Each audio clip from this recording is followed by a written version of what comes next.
Hello everyone.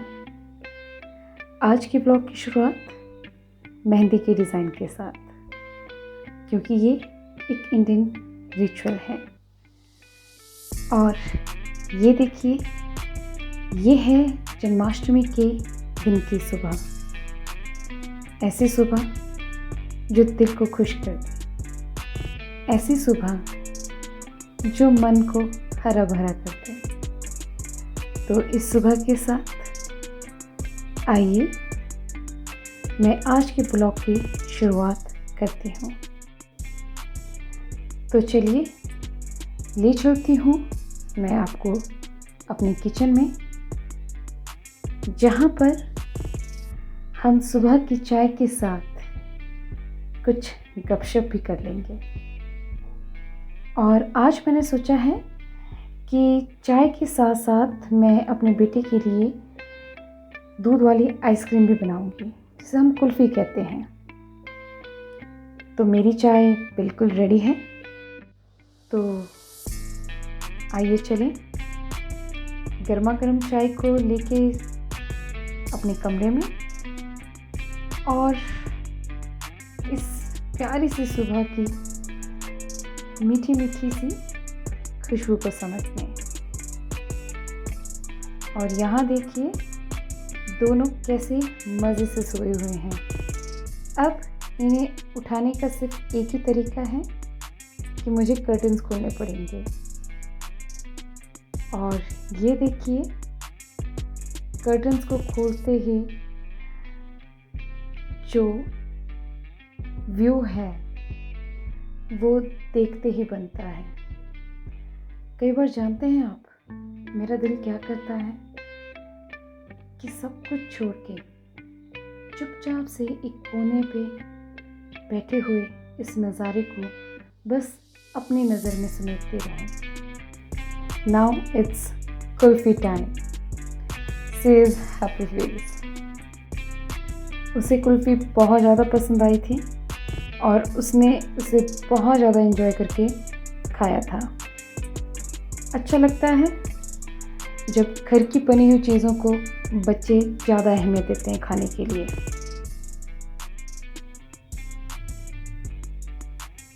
और breakfast में है आज कचौरी, माँ की दाल की कचौरी और साथ में घर का बना हुआ मक्खन।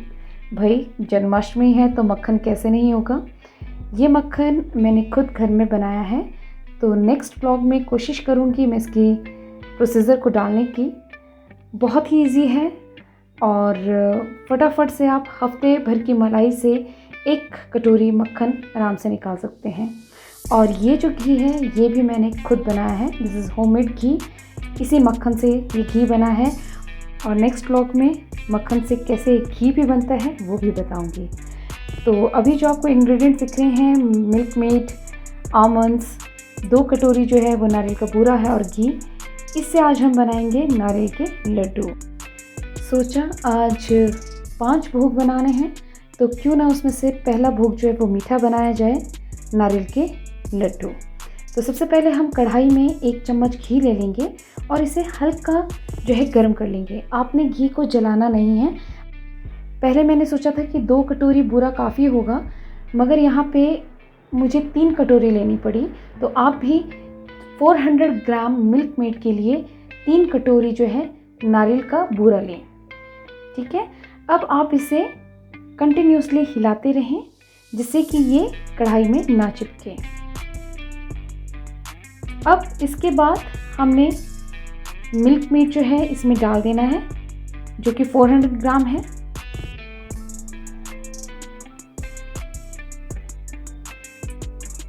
अब इसे हमें फटाफट चलाते रहना है कि जिससे जो मिल्क मेड जो है वो नीचे कढ़ाई में ना चिपके। अब हमारा मटेरियल रेडी है। इसे अब हम दूसरे बाउल में ट्रांसफ़र कर लेंगे और शुरू होता है लड्डू बनाने का सिलसिला। मैंने यहाँ पे मेजरिंग स्पून लिया हुआ है जिससे कि आपके लड्डू जो हैं वो एक समान बने। ओके। और एक बाउल में जो है वो आपका मटेरियल है और दूसरे बाउल में जो है मैंने थोड़ा सा नारियल का बूरा लिया हुआ है। और आपने ये जो लड्डू बनाने का प्रोसीजर है फटाफट करना है, क्योंकि अगर ये ठंडा हो गया मटेरियल तो it will be difficult to make these नारियल के लड्डू। ओके, और अब मैं इसे नारियल के बूरे में डाल के इस पर नारियल के बूरे की कोटिंग कर दूँगी।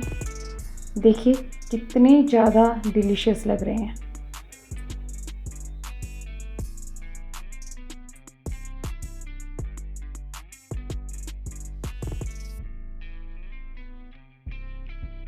और यहाँ पर आपके नारियल के लड्डू बिल्कुल तैयार हैं। देखिए कान्हा जी कैसे इंतज़ार कर रहे हैं कि कब जैसे मुझे इन नारियल के लड्डू का भोग लगे। मैंने इस पे जो है आमंड्स लगाए हैं इन नारियल के लड्डू को डेकोरेट करने के लिए। आप भी ऐसा कर सकते हैं। अब होता है सेकंड राउंड शुरू फलाहार का। तो आज मैं फलाहार में बना रही हूँ काई का खट्टा और साबूदाने का मीठा।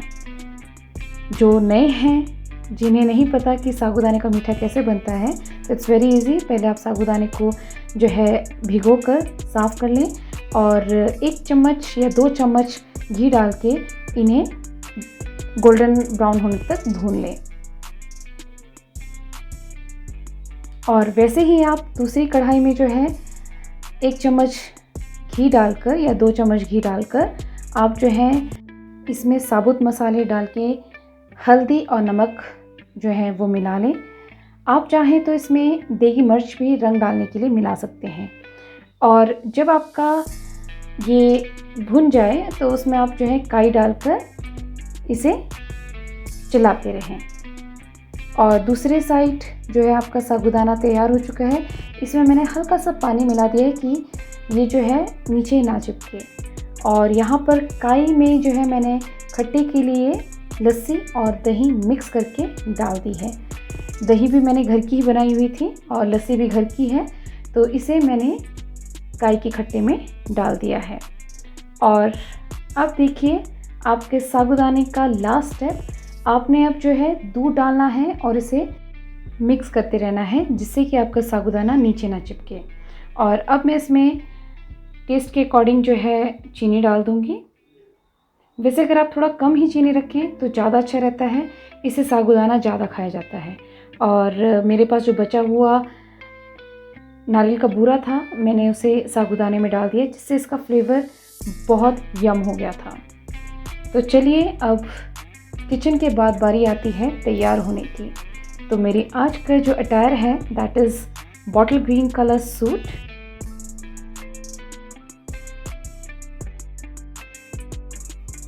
And this is my final look. और यहाँ पर रेडी है मेरे 5 अलग तरह के भोग। नारियल का लड्डू, साबूदाना, डोडा बर्फ़ी जो कि मेरी मम्मा ने दी थी मुझे मायके से, आलू ये मेरी चाची सास ने बनाए हैं, फ्राइड चिप्स आलू, और साथ में काई का खट्टा। और ऐसा कहा जाता है कि तुलसी के पत्ते को डालने से इसमें जो भी कोई अशुद्धि रह गई हो वो शुद्ध हो जाती है। और यहाँ मैं और मेरी चाची सास जन्माष्टमी की पूजा करते हुए अपने घर में शिफ्ट होने के बाद ये मेरी दूसरी जन्माष्टमी है। और इस बार की ये जन्माष्टमी बहुत ही यादगार रही, क्योंकि अपनों के साथ अपनों के बीच त्यौहार मनाने का जो मज़ा है वो कुछ और ही है।